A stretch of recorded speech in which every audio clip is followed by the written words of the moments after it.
potential title implications and what it all means. I'm not entirely sure how it's come to this, Errol, but here we are. I'll just quickly run through the numbers at the top of the Premier League before we dive into it. Manchester City sit top at time of recording, 32 games played, 73 points on the board and a goal difference of plus 44. Arsenal about to kick off at time of recording, 31 games played, 71 points, goal difference of 51. Liverpool, 32 games played after this one we've just watched, 71 points, so level on points for Arsenal, 2 behind Man City.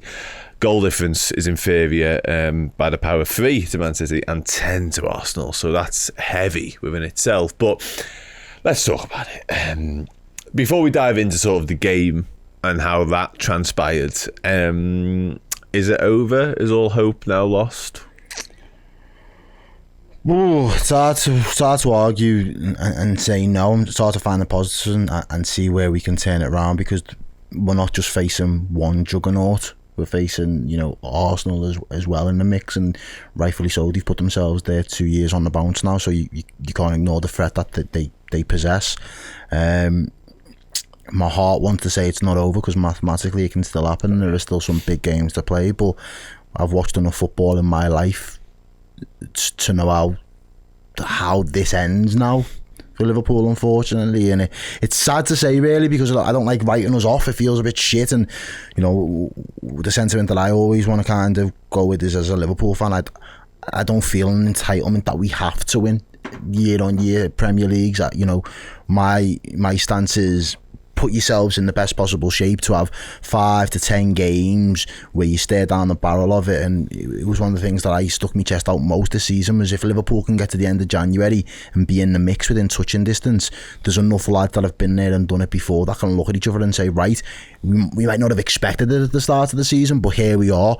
How much do you want to go for it? Is this the season? And I think once you then factored in the fact that Klopp had handed in his resignation and was leaving, it almost felt inevitable that if we was in that position, the lads would rally and say, this is what we need to do now. We're not only doing it because we've put ourselves in this position, but we're doing it because Jurgen Klopp is going to be leaving us. And unfortunately, the way I kind of deduce things at this moment in time is the pressure has been on for a couple of weeks now, and whilst that pressure's been on, Liverpool have just started to lose steam amongst it all, and I think the wheels have slowly started to fall off in terms of mounting a title challenge. I tweeted just before the whistle kicked off, before while we was doing a watch along, massive 3 points, but let's play like champions elect. Let's go out there and just show, there'll be doubters in our fan base, there'll be doubters from the wider footballing fan bases that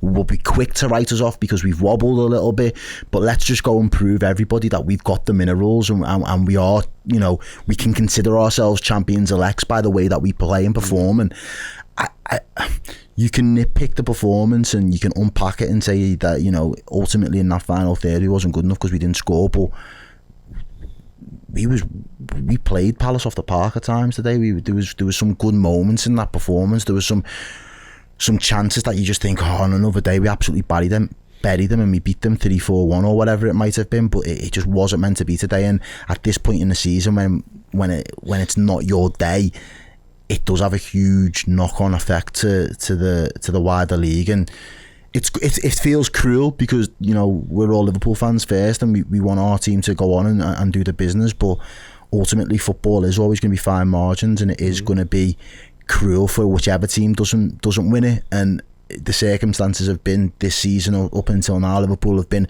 there or thereabouts, but when it mattered most, a number of players have decided that they just haven't had what it takes. Yeah, that's certainly how it looks at the moment. It's hard to argue with that. I mean, you're right, obviously. Do you think it's over? Because you asked me, and trying to be diplomat as a good. No, you're right. Someone give me some hope.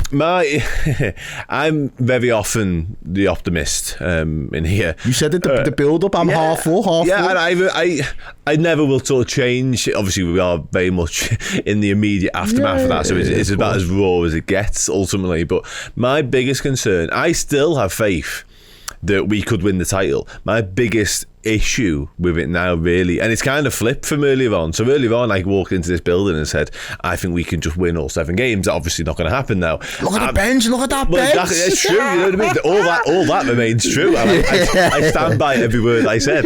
However, my belief that we'll win all 6 of our remaining games now doesn't quite exist as strongly, because the evidence from this week in particular, and including the Man United game a little bit last week, and actually our form in general of late, you could go back to maybe the United FA Cup game in this, whereby we haven't quite looked at it for whatever reason.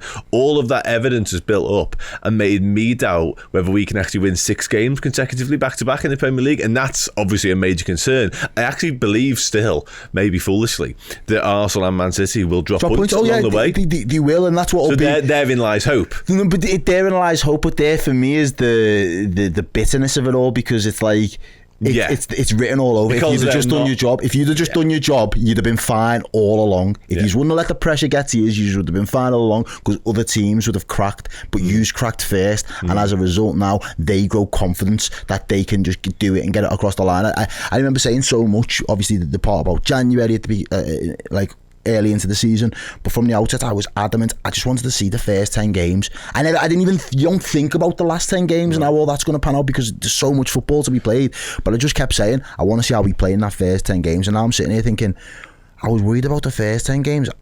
I know, right? It was these ones that we, but none of us. I mean, hindsight's 2020. So and we're fans, and as you said, we're in the heat of the moment, moments after the aftermath of a bad result. It's hard not to be quote unquote reactionary to what we've just seen. But when you're putting it all together and you're trying to unpack it as quickly as possible and find ways in which now Liverpool can salvage something from the season in what didn't actually feel at the start of the week as a make or break week for us, has turned into a week where it's all broke down, because you're looking at a European competition now where you've got to go and overturn a 3-0 deficit in Italy, which seems like a mountain to climb. If you can G yourself up and then do that, you've then got to go back into the Premier League and then try and make up ground on City and Arsenal. So it does feel like Liverpool's season is petering out in a very cruel and heartbreaking manner. If you're a Liverpool fan, I think I don't want to look too far into the future and try and project too much hope further down the line. But I think what Jurgen Klopp has still managed to do this season with this side has been nothing short of phenomenal, because there was so many doubts about us at the start of the season, and there was so many people that didn't believe that we would get close to being back in the Champions League. They seen Newcastle as new threats. They thought a resurgent Chelsea would come about. They thought more about what Man U could do after the back of their season last year. Nobody really fancied us to really push any of these teams and be as close as we have. And the whole rebuild was supposed to be this year. And I know it sounds like a bit of a cop out now, because we find ourselves in this position, but I will take solace that there should be pain now. The first iteration of Liverpool, Klopp 0.1, needed pain before he was ever really capable of any greatness. And I think the same may have to be said about this side now. There might have to be a degree of pain that all these lads collectively feel the pain. And what a day to fucking... I don't even really want to go into that. But yeah, I just feel like there is a call for that pain now to be a motivating factor, and hopefully a new manager, or the new manager, whoever that might be, will still use some of the hurt from this season as a bit of a catalyst for what this side can go on to do in the next couple of years, because they've shown that they've got very good qualities, world-class qualities across the pitch. But again, it's in those moments where there is pressure, it's in those moments where you've got to find that extra gear. I think that's where Liverpool have been lacking. Yeah, we found wanting this week. There's no two ways about that, for lots of different reasons. And obviously we'll dissect and unpack the performance in more detail in a moment. But yeah, I think this week has unravelled in front of our very eyes in spectacular fashion. And I think now, as you say there, we're just going to have to go to the well really for the remainder of the season, salvage what we can points wise and performance wise in Italy maybe, and just kind of, I think it'll click. I think it'll click now, genuinely. I said Thursday, I know, but I said that to you before about what was it? Like, Thursday had to be the low. You can argue that this is lower, but it doesn't feel lower than Thursday. But in the grand scheme of things, back-to-back performances and results like this do feel heavy. But that was where the pressure was. The pressure was on Thursday. In a game where we didn't really need it to be pressure, but we created our own pressure because of how it turned out. And then you look at it today, and there was pressure today because we needed to then bounce back, and then we wanted to obviously put right the wrong of the draw from the weekend before. So there's been pressure. No way, whichever way you want to spin it, there's been pressure on this Liverpool side. And when there's been the pressure, we've not stood up to the test. And I think from when you look at it from that perspective, I think the pressure's off now. There is no pressure. Just go out there and play your game. Go out there and just do what you do. Go out there, wear the shirt, wear it with pride, play to the best of your ability. And I reckon we still dispatch 5, maybe 6 out of the teams that we come up against between now and the end of the season, just because we can.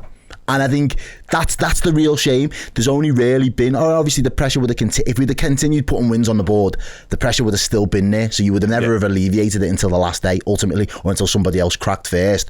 But now that the pressure's off, I genuinely feel like the lads will dust themselves back down and say, all right, well, do you know what? Let's just go out there and absolutely just leather every single team that's put in front of us. And what will be kind of scenario. Yeah. And as you said before, the hope is Man City and Arsenal still drop points. I just don't think it'll be enough anymore.